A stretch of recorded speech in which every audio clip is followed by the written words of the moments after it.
बिसरक धाम में हैं हम इस समय ग्रेटर नोएडा स्थित बिसरक धाम में हैं और हम जानकारी दर्शकों को पहुंचाना चाहते हैं कि इस बार जल अभिषेक जो है किस समय है, कौन सी तारीख है, कौन सा दिन है और हमारे दर्शकों के लिए अपने जो संस्थान है उसके विषय में पूरा परिचय दीजिए। मैं महामंडलेश्वर आचार्य अशोकानंद महाराज बिसरक धाम रावण जन्म स्थली से, ये शिव नगरी है और कावड़ का यहाँ विशेष महत्व होता है। बहुत दूर दराज से कावड़िया आकर के यहाँ जल चढ़ाते हैं और 23 तारीख में शिवरात्रि है। ब्रह्म मुहूर्त से ही जल चढ़ना आरंभ होगा और शाम तक यहाँ विशेष विशाल भंडारा और भक्तों की सेवा में बिसरक धाम लीन है और बिसरक धाम अपनी सेवा हर वर्ष देता है।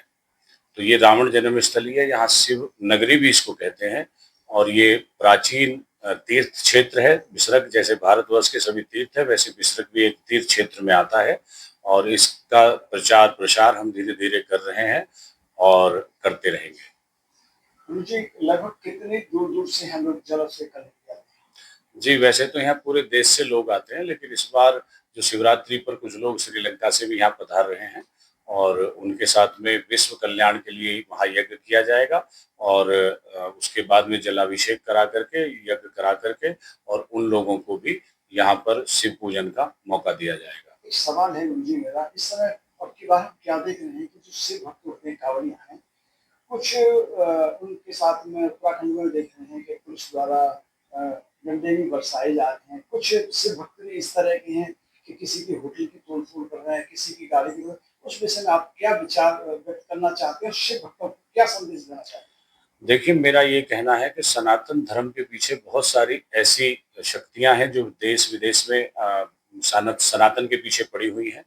मैं सभी से ये जो कावड़ लेके आते हैं सभी शिव भक्त हैं, उनसे कहूंगा कि ऐसे असामाजिक तत्वों से सावधान रहें, अपनी भक्ति में लीन रहें, अपनी साधना में लीन रहें और सच्चे मन से और सच्चे हृदय से अपनी कांवर को ला करके अपनी यात्रा पूर्ण करें और ऐसे असामाजिक तत्वों को पहचान कर उनको कानून के दायरे में लेकर पुलिस को सूचना दें, प्रशासन को सूचना दें, ताकि वो इस तरह की घटनाओं को अंजाम ना दे सकें और अपने आप को शुद्ध वातावरण में रखते हुए किसी के बहकावे में ना आकर के, क्योंकि सनातन धर्म को बदनाम करने के लिए बहुत सी शक्तियां जोर शोर से लगी हुई हैं और जिहादियों का काम ही है सनातन धर्म को बदनाम करना, हिंदुत्व को बदनाम करना। तो ऐसे लोगों के खिलाफ जब प्रशासन को पता चलता है तो प्रशासन और योगी की जो सरकार है वो सख्त कार्रवाई भी करती है, लेकिन फिर भी कुछ वो इस तरह के बेहया किस्म के लोग होते हैं जो हर बार इस तरह की घटनाओं को अंजाम देते हैं और अपनी हरकतों से बाज नहीं आते। तो सभी कांवड़ियों से मैं कहना चाहूंगा कि वो अपने नियम संयम के साथ अपनी कांवड़ लाएं, अपना जल पूर्ण करें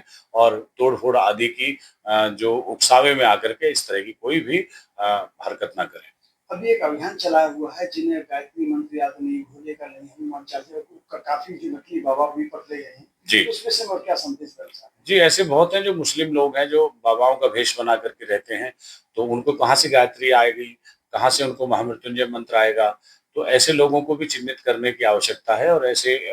साधु संतों को भी ये सोचना चाहिए कि अपने अखाड़ों में, अपने आश्रमों में और अपने मठों में ये अभियान चलाना चाहिए कि उनकी आइडेंटिफाई होनी चाहिए, उनका आधार कार्ड और उनकी पूरी पृष्ठभूमि पता होनी चाहिए, तभी उनको एंट्री दें और तभी उनको इस वेश में रहने की इजाज़त दें। इस पावन पर्व त्योहार पर देशवासियों के लिए क्या संदेश देना चाहते हैं? मैं सभी देशवासियों के लिए भोलेनाथ से प्रार्थना करता हूं कि वो सभी का कल्याण करें, सभी को सद्बुद्धि प्रदान करें और सभी सनातन धर्म का प्रचार प्रसार अपने अपने स्तर पर अच्छे से करें। सभी लोग सनातनी तिलक धारण करें, अपने घर पर ध्वजा फहराएं और यज्ञ आदि पूजा में बढ़ चढ़कर भाग लें। किसी के बहकावे में ना आए, क्योंकि जो धर्म है वो हमारे धर्म को खराब बताकर हमारे मनोवृत्ति को खराब करते हैं। तो ऐसे लोगों से हमें दूर रहना चाहिए और हमेशा शिव भक्ति में लीन रहकर, क्योंकि शिव महादेवों के देव महादेव हैं, उनकी शरण में जाकर के अपनी जो भी गलती हुई हो क्षमा याचना करें और अपने जीवन की यात्रा को सुगम करें और उनकी शरण में रहें। भोलेनाथ सबका कल्याण करें, यही मेरी देशवासियों के लिए प्रार्थना है भोलेनाथ से।